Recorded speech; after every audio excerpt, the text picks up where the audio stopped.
Well, joining us now is Dr. Paul Kengor, professor of political science at Grove City College, editor of The American Spectator, and author of numerous books, including the bestseller, A Pope and a President. Dr. Kengor, always great to see you. A lot to talk about here. But first, I want to get your overall thoughts on the debate and also the big takeaways.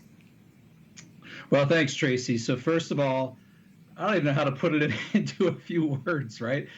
Historic, unforgettable. And a huge number of people, and a huge number of people watched that debate, and I think probably more than any other debate that I could think of in recent history, it was immensely entertaining, right, and also frankly very sad and kind of pathetic. And I must say that I think for the record that Joe Biden lost his reelection bid in that debate last night, and I'll add here that I believe in 2020, in the first presidential debate, I think Donald Trump lost his reelection bid in that first debate because he was overly aggressive. Trump was even kind of obnoxious, belligerent. But last night, I mean, Joe Biden just showed, and he showed it to Democrats too, that he's not mentally there. And I don't mean that in an insulting, uncharitable way. But you can see that in the reactions from Democrats and liberals today. They want somebody else. And by the way, they've wanted somebody else for about a year now.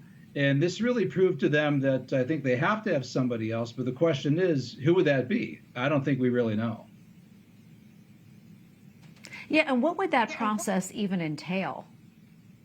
Yeah, it's a good question. And I mean, you would think it would defer to the VP, right? And that would be Kamala Harris. But she's actually more unpopular than Joe Biden. In fact, the Real Clear Politics average for Biden's approval number, he's at 39%, and he's been at like 39 or 40 for about 3 months now. And I'll tell you what, Tracy, you get below 40, you're toast. Donald Trump, I think, was about 44 or 45 at this point in the fourth year of his term, and he didn't win with that. George W. Bush, and also Barack Obama were both around 48. They won with that. You get at 40 or below 40 and you're done. And that's been, like I said, the last couple months.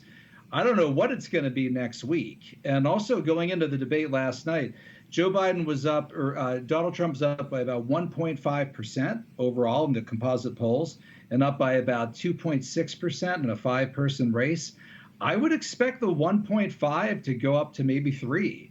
Now, Trump still has a ceiling that he hits, and there's a lot of people, especially Democrats, liberals, who are going to vote for Joe Biden no matter what, because they can't stand Donald Trump. But the whole issue and the whole debate last night was over that 20%, right? There's probably 40% absolutely committed to Trump, 40% absolutely committed to Biden. It's a battle for that other 20%. And I would have to think that Biden overwhelmingly lost that 20% last night. Paul, I want to ask this question real quick before we run out of time. What do you think about the format? Many have been comparing it to the JFK and Nixon debate back in 1960. What about the parallels there? What do you think? Yeah, I thought the format was really good. I thought CNN did a great job. Dana Bash and Jake Tapper both. And frankly, and really, Tracy, I suspected this from the outset when I heard the rules. I thought it would favor Donald Trump, because Trump could be his own worst enemy in a debate like that, kind of impetuous, rash, lashing out. And he couldn't do that last night because his mic was cut off. So whereas he looked obnoxious in that way in the first debate in 2020, he didn't look that way last night. He might have still looked aggressive at times, but he was cut off, and that helped Trump. That made him, I think, look less rash, less impetuous. And overall, it helped him for sure. And also, the whole split screen debate, given Joe Biden's mental wherewithal and at times seeming almost catatonic, staring off, staring at the ground, the split screen did not help Joe Biden last night. That debate was a disaster for Joe Biden. Yeah, we're going to leave it right there. Paul, always great to be with you. Always appreciate your insights. God bless. Same to you, Tracy. Thanks.